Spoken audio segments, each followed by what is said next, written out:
Hi everybody, this is Mrs. Secor, and today we're going to subtract integers. So if you could find this page in your notebook, it's section 2-3, subtracting integers. If you know how to add them, you know how to subtract them. Okay, so subtracting integers. To subtract an integer, we add its additive inverse. This fancy word, additive inverse, means opposites. Okay, so if I say we have a 5, its opposite is -5.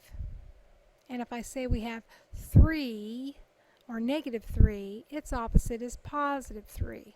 Okay, signs are different. All right, so find the difference. Number 1. Well, here's your process.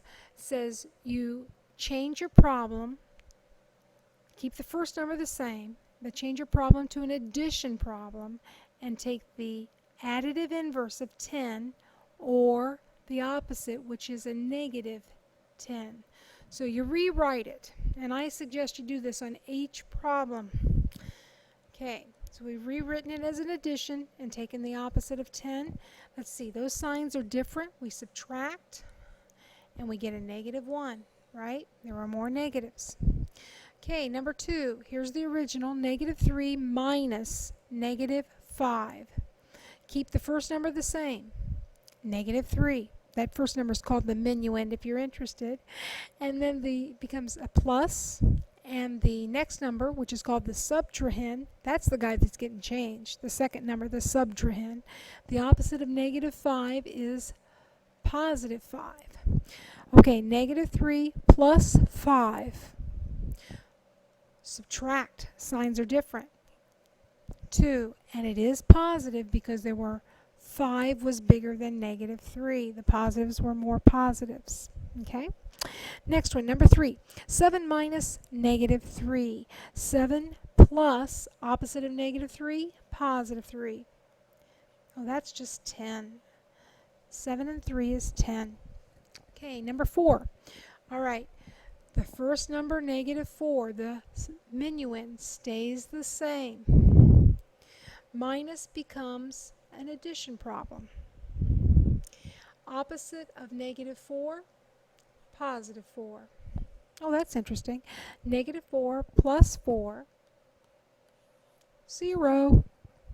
Okay, the next one, number 5. -8 minus 5. Remember, keep -8. Changes to a plus sign. Opposite of 5 is -5. A -8 and a -5. -13.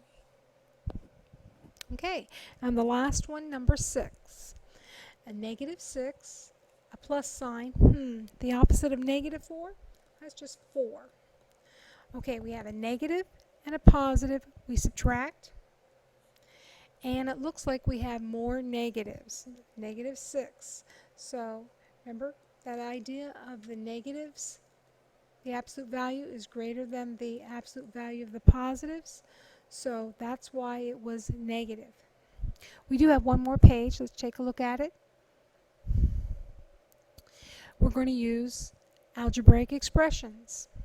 Okay, it says number 1. A minus 14. I see A is 11. So it'll be 11 minus 14. Rewrite 11 plus a -14. We're taking the opposite of the second number. 11 and a -14 will give me 3, and it is negative. The next one, B minus A minus C. B is -1. A is 11. C is -8. Okay, so we have the first two. We'll deal with this. -1 plus opposite of 11, -11. Let's bring this along. Okay, a -1 and a -11, signs are the same. -12. Oops. Kind of jumping ahead myself. All right, now we're going to rewrite it. -12 plus opposite of -8 is 8. And a negative 12 and a positive 8, signs are different. Subtract. And there's more negatives. Negative 4. Thank you, and be careful on your homework.